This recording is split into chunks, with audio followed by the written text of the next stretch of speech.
사건과 확률 공리 1. 앞에서도 말씀을 드렸듯이 확률은 0과 1 사이의 값을 가집니다. 0과 1 사이의 값을 가져요. 그래서 0, 사건 A라는 사건이 발생할 확률은 0과 1 사이의 값을 가져요. 그래서 확률 PA는 A라는 사건이 발생할 확률은 사건 A에 포함되는 근원 사건의 확률의 합이에요. 합. 사건 A 확률 A라는 사건이 발생할 확률은 사건 A라는 사건에 포함되는 근원 사건의 그 확률의 합이란 뜻이에요. 확률의 합. 근원 사건에 하나하나의 표본 공간이 있으면 이와 같이 표본 공간이 있으면은 자, 표본 공간이 있어요. 그러면은 첫 번째 동전이 안면일 사건이라고 했을 때 요게 발생할 확률이죠. 근원 사건이 발생할 확률. 근원 사건이 발생할 확률. 근원 사건의 확률의 합, 근원 사건의 확률의 합이 바로 요 사건 A라는 사건에 포함되는 A라는 사건, 요거를 A라는 사건이라고 하면은 했을 때 요 A라는 사건에 포함되는 근원 사건의 확률, 요 근원 사건, 요게 발생할 확률이죠. 그다음에 요게 발생할 확률을 각각의 근원 사건의 그 확률을 갖다가 확률이 있겠죠. 그럼 요거의 합이 바로 뭐예요? A라는 사건이 발생할 확률이다라는 얘기예요. 그런 얘기입니다. 표본 공간 내에서의 근원 사건의 확률, 표본 공간 내에서의 근원 사건의 확률은 1이에요. 전확률은 1입니다. 자, 근원 사건의 확률의 합. 이 경우 보시면은 동전을 두 개를 던졌을 때 발생할 수 있는 표본 공간을 우리가 나타내면은 요거 하나, 네 개 중에서 하나, 4분의 1, 4분의 1, 4분의 1, 4분의 1이죠. 전부. 근원 사건은 네 가지. 그리고 각각의 사건이 발생할 확률은 넷 중에서 하나니까 4분의 1, 4분의 1, 4분의 1, 4분의 1 전부 다 더하면은 근원 사건의 확률, 표본 공간 내에서 근원 사건의 확률의 합은 근원 사건의 확률의 합은 1이다라는 얘기입니다. 자, 여기서 1이라는 것은 어떤 사건이 반드시 일어날 그런 것을 의미하고요. 1, 즉 100%는 어떤 사건이 반드시 일어날 거라는 것을 나타내고요. 0이라는 것은 0%라는 것은 어떤 사건이 결코 일어나지 않는다라는 것을 의미합니다. 공리 2. 모든 가능한 결과. 자, 모든 가능한 결과는 모든 가능한 결과는 요거는 사건 사상이죠. 그 결과 하나하나의 결과. 자, 모든 가능한 결과예요. 하나하나의 사건의 그 전체 모든 가능한 결과들의 집합인 요 표본 공간의 확률은 1이 된다. 앞에서 말씀을 드렸듯이 아까 동전을 던지는 실험에서 우리가 보았듯이 다시 한번 말씀을 드리면 자, 동전 두 개를 던지면 앞면과 앞면, 앞면과 뒷면, 뒷면과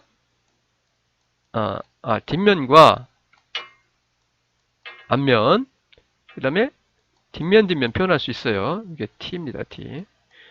그러면은 요 전체 이게 4개 중에서 하나니까 하나, 둘, 셋, 4개 중에서 하나니까 이게 4분의 1이죠. 이것도 4분의 1, 4분의 1, 4분의 1, 4분의 1. 자, 모든 가능한 결과는 4가지예요. 4가지. 하나, 둘, 셋, 4가지. 자, 모든 가능한 결과들의 집합이 바로 표본 공간이라고 했어요. S, 표본 공간. 이 표본 공간의 확률은 전체는 이거는 전부 다 더하면 1이 된다는 얘기예요. A라는 사건, 전체죠, 전체. 요 A라는 사건, 표본 공간, 어떤 실험을 통해서 나타낼 수 있는 그 표본 공간의 확률은 1이 된다는 얘기예요. 표본 공간의 확률은. 그런 얘기예요. 그다음에 합사건이라는 것은 두 개의 사건 A, B에 대해서 합집합으로 그냥 생각을 하시면 돼요. A이거나 B인 것이 바로 이거나죠. 그게 바로 이쪽이거나 저쪽이거나 A이거나 B이거나 A 사건이거나 B 사건이거나. 자, A, B 중에서 적어도 한쪽이 발생하는 사건이에요. A가 발생하거나 B가 발생하는 사건이에요. 그게 바로 합사건이에요. 합사건. 사건 A, B 중에서 적어도 한쪽이 발생하는 사건을 합사건이라고 합니다. 해서 이거나입니다. 이거나. A이거나 B이거나, A 사건이거나 B 사건이거나 인 거예요. 전체죠. 합사건이라고 하고요. 그래서 A 사건이거나 B 사건인 사건을 합사건이라고 합니다. 그리고 곱사건은 그리고 집합으로 하면은 우리가 그냥 이거는 우리말로 표현하면 그냥 그리고죠. 그리고 즉 A이고 B인 거예요. A이고 B인 거예요. A 그리고 B예요. A이면서 B인 거예요. 동시에죠. 자, 두 개의 사건 A, B에 대해서 사건 A, B가 동시에 발생하는 사건을 우리는 곱사건이라고 합니다. 동시에 발생하는 부분이니까 A이거나가 아니라 A, B가 A이고 B인 사건이에요. 그리고예요. 그래서 A이고 B인 사건. 그래서 곱사건, 동시에 발생하는 사건, 동시에 발생하는 사상을 우리는 곱사건이라고 한다라는 거. 자, 그러면 사건의 발생 확률 다시 한번 정리할게요. 사건이 발생할 확률은 어떻게 구하냐라는 거죠. 자, A라는 사건, A가 발생할 사건을 A를 사건 A가 일어날 확률이라고 하면은 A가 일어나지 않을 확률은 당연히 자, 여사건이죠. A라는 사건이 발생할 확률 PA니까 전체 확률은 표본공간 전체 확률은 1이었어요. 1. 자, 1에서 A라는 사건이 발생할 확률을 빼주면 그 나머지가 되겠죠. A가 일어나지 않을 확률 1 A가 일어날 사건. 즉 A의 여사건이죠. A의 여사건이 되는 거예요. A의 여사건. 그리고 A와 B가 서로 배반 사건이다 라고 하면은 A와 서로 상호 배반 사건이에요. 이렇게 상호 배반입니다. 이렇게 상호 배반인 경우 상호 배반. 자, 이렇게 A라는 사건과 B라는 사건이 전혀 관련이 없어. 겹치는 부분이 없어요. 서로 배반이야. 라고 하면은 사건 A나 사건 B가 일어날 확률은 A가 일어날 확률, 그 다음에 B가 일어날 확률은 각 확률을 합한 것으로 확률의 덧셈 법칙이라고 합니다. 자, 합집합도 똑같죠? 그냥 더해주면 되죠. 겹치는 부분이 없으니까. 빼줄 필요 없어요. 그러니까 A라는 사건, B라는 사건, 합사건. A와 A이거나 B인 사건이 발생할 확률이란 뜻이에요. 이거는 A이거나 A이거나 B인 사건이에요. B인 사건이 발생할 확률은 A가 발생할 확률 플러스 B가 발생할 확률 더해주면 돼요. 합집합에서도 마찬가지잖아요. 그래서 서로 배반 사상이에요. 그러니까 서로 배반인 경우는 서로가 배반인 경우는 뭐 두 사건이 아니라 복수의 사건이 있다라고 했을 때 A1이라는 사건, 뭐 A2라는 사건, A3이라는 사건, 그 다음에 K라는 사건이 있다라고 하면은 요거를 각각의 사건 서로 배반이니까 겹치는 부분이 없으니까 서로 배반이에요. 이게 중복되는 부분이 없어요. 그냥 이렇게 뭐 A1, A2 해서 AK 그러면은 그 각각의 사건이 발생할 확률을 더해주면 돼요. 더해주면 돼요. 이게 바로 확률의 덧셈 법칙이라고 합니다. 그래서 K라는 사건이 발생할 확률 이렇게 서로 배반일 때는 각각의 사건이 발생할 확률을 더해주면은 우리가 A거나 B거나 C거나 D거나인 사건이 발생할 확률을 구할 수 있다라는 얘기입니다. 세 번째, 사건 A, B가 서로 배반 사건이 아닐 때, 배반이 아닌 경우는 동시에 발생하는 부분, 교집합 부분이 있다는 얘기예요. 그러면 집합에서도 마찬가지로 우리가 요 합집합 계산할 때 겹치는 부분이 있으니까 그 경우는 겹치는 부분을 빼주듯이 요 사건에서도 마찬가지입니다. 사건에서도 합사건이죠. 합사건인데 A이거나 B인 사건인데 겹치는 부분이 있어요. A이거나 B인 사건이 맞는데 B인 사건이죠. 그런데 이와 같이 겹치는 부분이 있는 거예요. 겹치는 부분. 이 부분 A, B가 겹치는 부분이 있어요. 곱사건이. 자, 그러면은 집합에서와 마찬가지로 우리가 이때는 A가 발생할 확률, 자 A가 발생할 확률이죠. A가 발생할 확률 더하기 B가 발생할 확률, 그리고 겹치는 부분을 한번요 곱사건 부분을 빼줘야 됩니다. 당연히 집합 이론하고 똑같아요. 이 중복된 부분을 빼야 한다는 얘기예요. 중복된 부분 해서 A, B 사건 A, B가 서로 배반이면 사건 A, B가 만약에 0이다.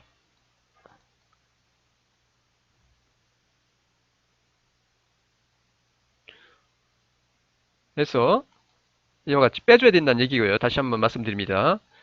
A거나 B인 사건이죠. 즉 합사건은 상호 배반이 아니면 A, B를 각각의 사건이 발생할 확률에서 중복된 부분, 곱사건이 발생할 확률, 동시에 발생하는 부분을 빼줘야 한다는 얘기고요. 상호 배반이면 이 부분이 0이니까 빼줄 필요가 없죠. 서로가 배반이면 이 경우는 이런 경우이고요. 이렇게 겹치는 부분이 있는 경우고, 자, 요 상호 배반인 경우는 겹치는 부분이 없으니까 그냥 각각의 사건이 발생할 확률을 그냥 더해주면 된다는 얘기예요. 이 경우는. 자, 이 경우는 당연히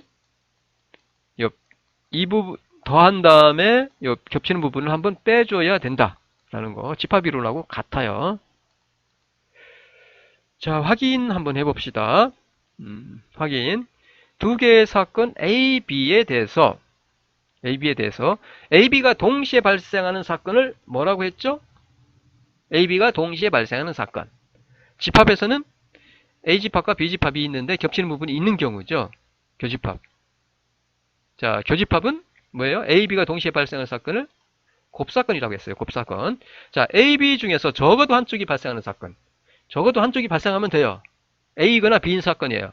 A 사건이거나 B인 사건이 발생할 확률이죠. 이걸 뭐라고? 집합에서는 합집합인데 그대로 그냥 합사건입니다. 합사건. 합사건, 합사상. 자, 합사상과 곱사상. 자, A이거나 B인 사건이죠. A이거나 B인 사건. 상호 이 부분이 겹치는 부분이 있을 때는 우리가 합사건을 계산을 할 때 이 부분 빼줘야 된다는 거. A, B 부분, 이 부분을 한번 빼줘야 돼요. A라는 사건이 발생할 확률, B가 발생할 확률 더한 다음에 이 부분 빼주고요. 합사상에서 이렇게 하면 되고요. 곱사상이죠. 곱사상. 곱사건. 이 부분이죠. 이 부분. 동시에 발생하는 부분이죠. 이 부분.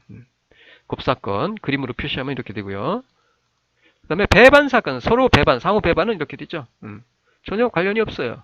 이런 경우는 앞에서도 말씀을 드렸듯이 만약에 합사건에 대한 A거나 B인 사건이 발생할 확률, 합사건에 대한 확률을 구할 때는 각각의 A라는 사건이 발생할 확률, B라는 사건이 발생할 확률 그냥 더해주면 돼요. 그런데 이게 만약에 겹치면은 이 겹치는 부분을 빼줘야 된다고 그랬어요. 자, 정리합니다. 확률의 기본 공식, 확률의 합의 법칙, 덧셈 법칙인데 앞에서 말씀을 드렸듯이 서로가 배반일 때는 어떻게 해요? 이 부분, 동시에 발생하는 부분, 교집합 부분이 없어.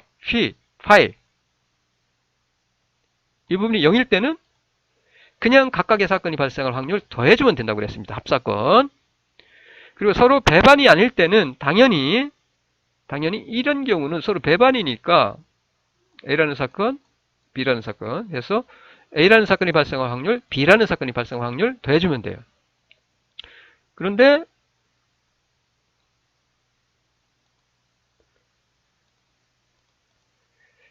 배반이 아닐 때, 배반이 A와 B가 요게 P가 아니에요. 0이 아니에요.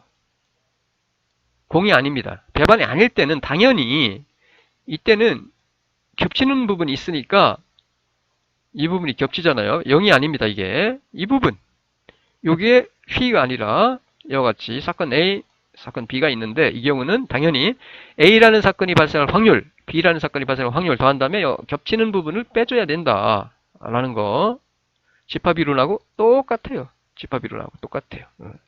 해서 A이거나 B인 사건이 발생할 확률은 A가 발생할 확률 더하기 B가 발생할 확률 더한 다음에 겹치는 부분을 빼준다. 동시에 발생하는 부분을 빼준다. 라는 거 기억하시면 됩니다. 집합이론하고 아주 똑같습니다. 그대로 그냥 응용하시면 돼요. 그 다음에 여사건의 확률을 우리가 이용하면 돼요. 확률을 계산할 때. 어떻게? 자, A라는 사건이 발생할 확률은 어떻게 구해요? 자, 전체 확률은 1이니까 1에서 A의 6건, A의 6건이 발생할 확률을 빼주면 A라는 사건이 되겠죠. A라는 사건이 발생할 확률이 되겠죠.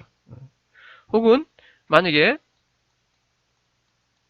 A의 6건이 발생할 확률을 계산할 때는 1에서 A가 발생할 확률을 빼주면은 A의 6건이 발생할 확률을 구할 수가 있겠죠. 그래서 덧셈 법칙, 그 다음에 6건 확률 이용하는 거 기억해 주시면 될 것 같습니다. 이어서 경우의 수 계산, 곱의 법칙의 경우의 수. 확률을 구하기 위해서는 우선 우리가 전체 발생 가능한 경우의 수를 우리가 구해야 돼요. 전체 경우의 수, 전체 발생 가능한 경우의 수를 구해야 됩니다. 자, 예를 들어서 한 가지 사건이 일어날 수 있는 경우의 수가 n이고, 한 가지 사건이 일어날 수 있는 경우의 수가 n이고요. 그리고 또 다른 사건이 일어날 수 있는 경우의 수가 m인 경우에요. 그리고 이 경우는 두 사건이 동시에 혹은 연달아, 연이어서 일어날 수 있는 경우의 수는 그냥 곱해주면 됩니다. n가지가 돼요. 이를 우리는 곱의 법칙이라고 합니다. 곱의 법칙. 자, 예를 들어서, 자, 동전 3개를 던질 경우에 나올 수 있는 결과에 대한 경우의 수를 구하라는 거예요. 각각의 동전이 가질 수 있는 결과는 앞면 혹은 뒷면이죠. 동전 3개인데 3개를 던져요. 앞면 아니면 뒷면. 경우의 수는 하나의 동전은 앞면과 뒷면이에요. 각각의 하나의 동전은 앞면과 뒷면이죠. 각각의 동전이 가질 수 있는 결과, 그 결과는 앞면 아니면은 뒷면이에요. 두 가지죠, 두 가지. 두 가지예요. 두 가지? 세 개니까 그냥 경우의 수가 두 개니까 그냥 곱해주면은 8가지입니다. 총 경우의 수는 8가지가 돼요. 이와 같이 구하면 돼요. 그리고 이어서 순열.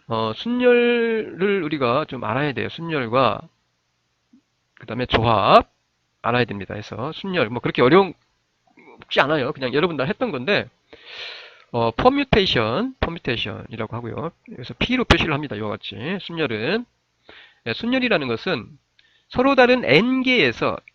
서로 다른 N개가 있어요. 그 중에서 R개를 뽑아요. 선택을 해요. 해서 순서를 생각하여 일렬로 배열하는 방법의 수가 바로 순열이에요. 순열. N개 중에서 R개를 뽑아서 순서를 생각하여 일렬로 배열하는 방법의 수는 순열, 퍼뮤테이션. 해서 이렇게 표시를 합니다. N, P, R로 우리는 이렇게 표시를 할게요. 그러면 어떻게 계산하느냐? 이거는 이렇게 계산합니다. 이렇게.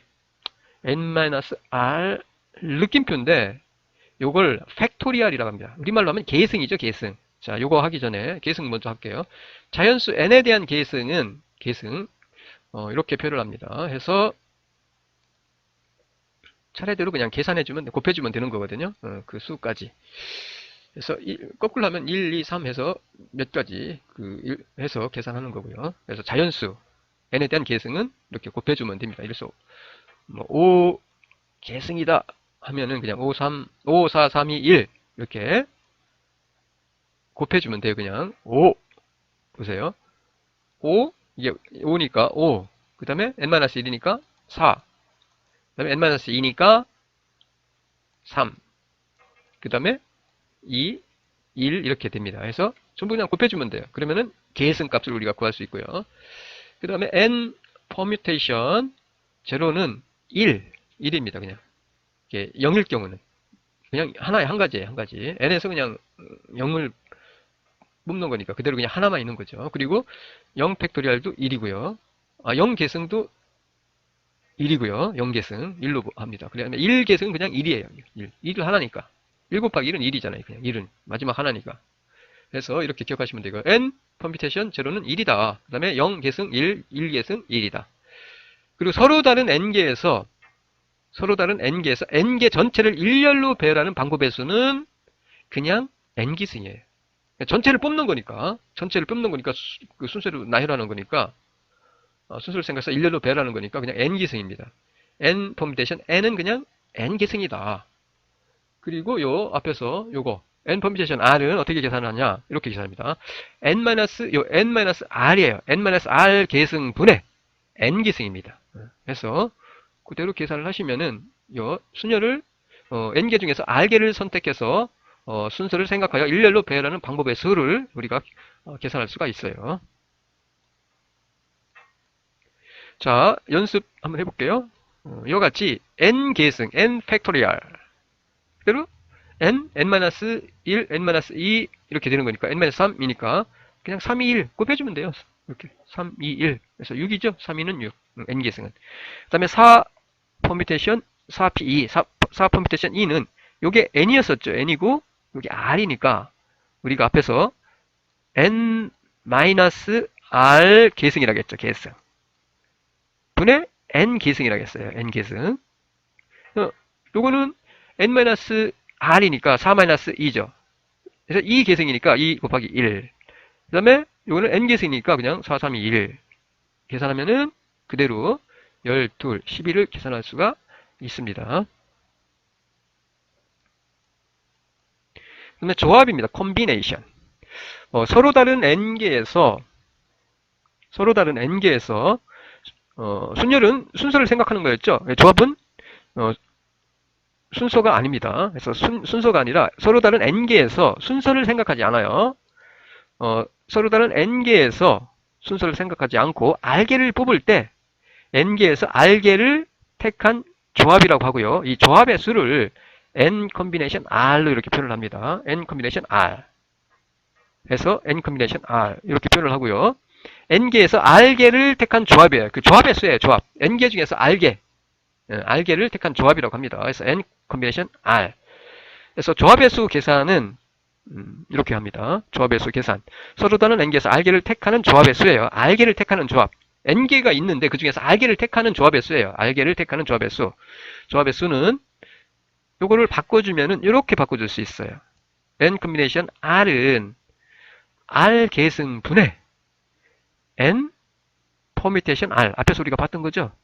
순열이에요. 이거는. 그러니까 r 계승분의 n 퍼뮤테이션 r 이렇게도 하고 이걸 또 바꿔주면은 이렇게 요게 쉬워요. 요거를 그냥 이렇게 한다고 요걸로 기억하세요. 요게 쉽습니다. 그래서 n 콤비네이션 r은 우리가 요거를 제거하면은 앞에서 봤던 거죠. 요게 뭐예요?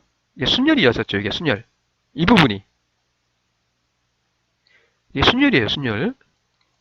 npr입니다. 순열. 요거는 n p r 퍼뮤테이션 r이었어요. 이 부분이 보시면은 순열에서 이 분모 부분에 여기에다가 이 부분에다가 요 r 계승을 곱해주면은 그러면은 뭐가 돼요? 요 조합이란 얘기예요. n 콤비네이션 r. 그래서 n 콤비네이션 r은 n-r 계승이죠. 계승 분의 n 계승은 이게 순열인데 npr인데 여기에다가 뭘 곱해줘요? 요 r 계승 r개를 택하는 조합 r개 요 r 계승을 곱해주면은 요게 바로 조합의 수를 n개에서 r개를 택하는 조합의 수를 n개에서 r개를 택하는 조합의 수를 계산할 수가 있다는 얘기예요.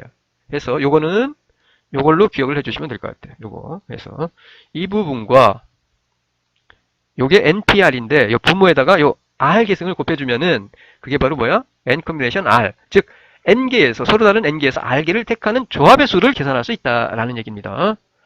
그리고 두 번째 n 콤비네이션 제로는 그냥 1입니다. 1. 그리고 n 콤비네이션 n도 1이에요. 그 다음에 n 콤비네이션 1. n개 중에서 하나씩을 택하는 조합의 수는 그냥 전체 하나씩 꼽는 거니까 n개가 되겠죠. 그냥 n이 되겠죠. 그 r개를 택하는 하나를 택하는 조합의 수. n개 중에서 하나를 택하는 조합의 수는 n이죠. 자, 5개가 있어. 그러면 그 5개 중에서 하나씩 뽑는 그 조합의 수는 하나하나 뽑는 거니까 5가지밖에 없죠. 그래서 n 콤비네이션 1은 n이라는 거. 그 다음에 n 콤비네이션 r을 이와 같이 바꿔줄 수가 있어요. 요거 뒤에서 쓰이는데 n 콤비네이션 n-r 이렇게 같은 얘기예요. 이렇게도 표현할 수 있어요. 그리고 n-1 콤비네이션 r 플러스 해서 이렇게도 표현해 줄 수 있고요. 그래서 이렇게 쓰인다는 거. 그래서 일단은 요 n 콤비네이션 r은 요 순열 npr 계산하는 요 식에서 분모에다가 r 계승만 곱해주면은 조합의 수를 r개를 택하는 n개에서 r개를 택하는 조합의 수를 계산할 수 있다. 라는 거 기억해 두시면 좋을 것 같습니다. 그리고 이거는 1이라는 거. 그 다음에 이것도 1. 이거는 n.